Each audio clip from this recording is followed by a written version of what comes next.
सुबह का समय था। राजेश जल्दी से तैयार हो रहा था और बोला, कविता, मेरे लिए पतली रोटी बना दो, मुझे भारी खाना सूट नहीं करता। थोड़ी देर बाद उसकी थाली में एक पतली सी रोटी रखी गई और कविता के सामने मोटे मोटे पराठे। राजेश बड़बड़ाया, मेरी रोटी पतली होती जा रही है और इसकी थाली मोटी। कुछ दिन बाद दोनों सब्जी लेने गए। कविता बोली, भैया 5 किलो आलू और 2 किलो समोसे दे दो। राजेश ने सिर पकड़ लिया, अब समोसा भी सब्जी है क्या? राजेश ने जिद करके कविता को जिम ले गया। ट्रेनर ने राजेश को देखा और बोला, तुम्हें जिम नहीं, दूध ही चाहिए।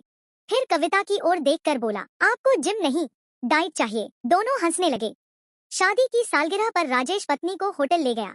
वेटर से बोला, मेरे लिए सूप और 2 रोटियां।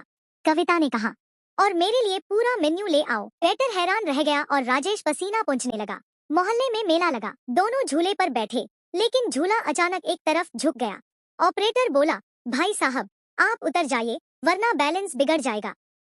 राजेश उतर गया और कविता अकेली झूले पर बैठकर खिलखिलाने लगी। रात को दोनों टीवी देख रहे थे। कविता चिप्स का पैकेट खोलकर खा रही थी। राजेश ने हाथ बढ़ाया, मुझे भी दो। कविता पैकेट छुपाकर बोली, ये मेरा डाइट वाला पैकेट है। राजेश हैरान, अगर ये डाइट है तो असली खाना कैसा होगा? घर आकर दोनों ने वजन तौलना शुरू किया। राजेश मशीन पर चढ़ा, नंबर छोटा निकला।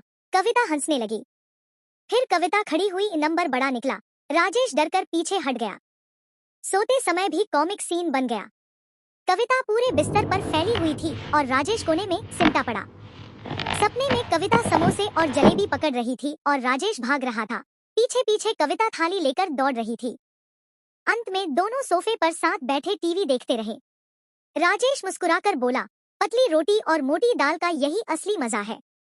कविता हंसते हुए बोली, हाँ, यही है हमारी खुशियों की रेसिपी।